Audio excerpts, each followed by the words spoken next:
Kerana surah ini terdapat di dalam Al-Quran dan juga terdapat di dalam Taurat dan juga terdapat di dalam Injil. 7 yang diulang-ulang. Dan Alhamdulillah, Allah Subhanahu Wa Taala menjadikan ia surah yang mesti dibaca di dalam solat. Seperti mana sabda Nabi SAW, la salata liman lam yaqra' fatihatal kitab. Yang bermaksud tidak ada solat, maknanya tidak sah solat bagi mereka yang tidak membaca Fatihah Al-Kitab ataupun pembukaan kepada Al-Kitab, iaitulah surah Al-Fatihah. Surah ini bermula dengan A'udzubillahi minasyaitonirrajim, Bismillahirrahmanirrahim, dengan nama Allah yang Maha Pemurah lagi Maha Penyayang. Dan ini selari dengan wahyu yang pertama yang diturunkan oleh Allah Subhanahu Wa Taala, iaitu Iqra bismi rabbik. Bacalah dengan nama Tuhan. Maka kita pun membaca Al-Fatihah Bismillahirrahmanirrahim, dengan nama Allah yang Maha Pemurah lagi Maha Penyayang. Kenapa penting kita membaca dengan nama Allah? Dan Bismillahirrahmanirrahim dengan nama Allah. Iqra bismi rabbik, bacalah dengan nama Allah, iaitu kita membaca Al-Quran mesti dengan nama Allah Subhanahu Wa Taala, iaitu ikhlas kepada Allah, kerana Allah, dan juga kita membacanya tidak lain tidak bukan untuk kita memahami agama Allah dan menegakkan agama Allah dalam diri kita dan dalam diri masyarakat dan negara kita. Itu apabila kita nak membaca Al-Quran. Iqra bismi rabbikal ladzi khalaq. Adapun Bismillahirrahmanirrahim, dengan nama Allah yang Maha Pemurah lagi Maha Penyayang, ini merangkumi semua amal-amal ibadah kita. Sama ada kita membaca Al-Quran, ataupun kita solat, ataupun kita mengerjakan ibadah-ibadah yang lain, ataupun kita melakukan kehidupan harian kita, maka kita membaca Bismillahirrahmanirrahim. Kemudian kalau kita lihat doa-doa kita, contohnya doa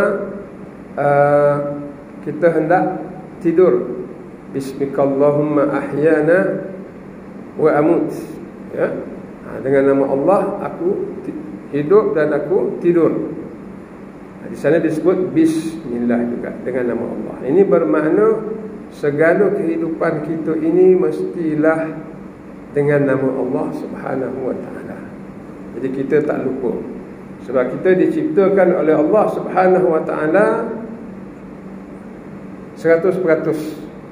Maka kita tunduk kepada Allah Subhanahu Wa Taala juga mestilah 100%. Tidak boleh tunduk kepada Allah Subhanahu Wa Taala sebahagian saja. 70% tunduk kepada Allah, kemudian 30% tak tunduk kepada Allah. Sebab tu kita mesti membaca Bismillah ni dengan makna mestilah kehidupan kita ini 100% kerana Allah. Mungkin ada yang heran, ada orang yang 70% Allah Ta'ala, 30% selain padanya. Jawapannya bukan kita yang jawab, Allah Ta'ala yang jawab.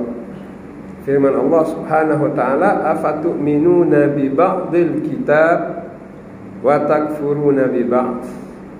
Adakah kamu beriman dengan sebahagian sahaja Quran dan kamu kufur kepada sebahagian yang lain?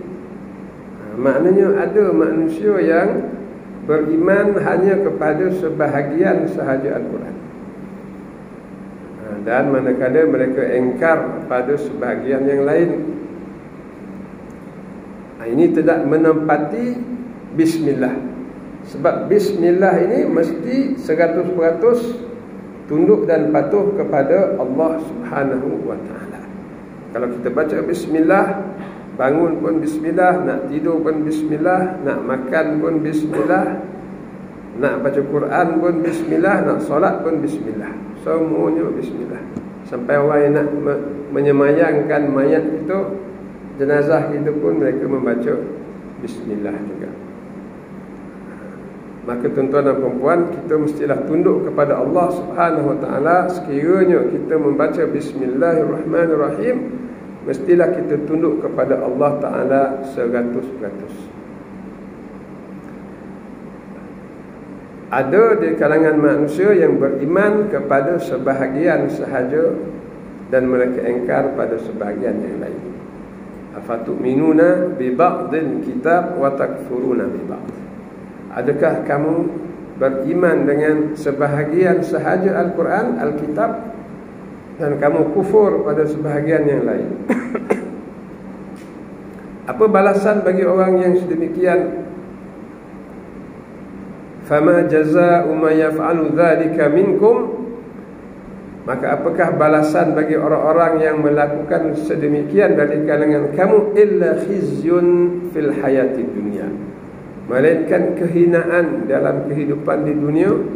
Wa yaumal qiyamah, dan pada hari kiamat, yuradduna ila asyaddil azab, ditelangkupkan ke dalam azab yang sekeras-kerasnya. Wa mallahu bighafilin amma ta'malun. Dan Allah Ta'ala tidak leka dan lalai terhadap apa yang kamu kerjakan.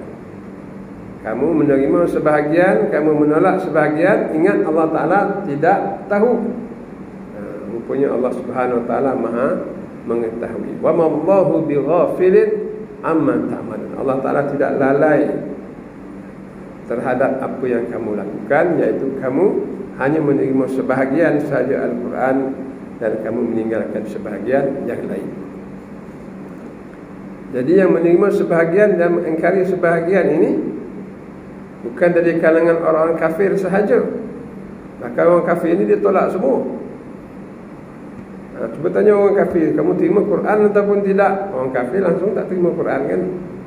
Maknanya yang menerima sebahagian dan engkar pada sebahagian ini siapa? Sebab orang kafir dia tolak semua. Orang Kristian tunjuk di Quran, mau dia tak nak ada Quran.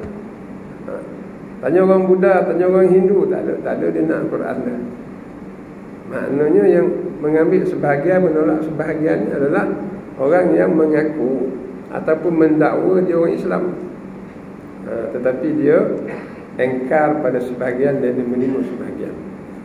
Ini kita kena hati-hati, jangan kita terlibat. Sebab itulah kita kena faham betul bismillah tadi. Bila sebut bismillah itu maknanya kita memulakan dengan nama Allah, kita mesti menerima ketetapan daripada Allah Subhanahu Wa Taala 100%. Apa sahaja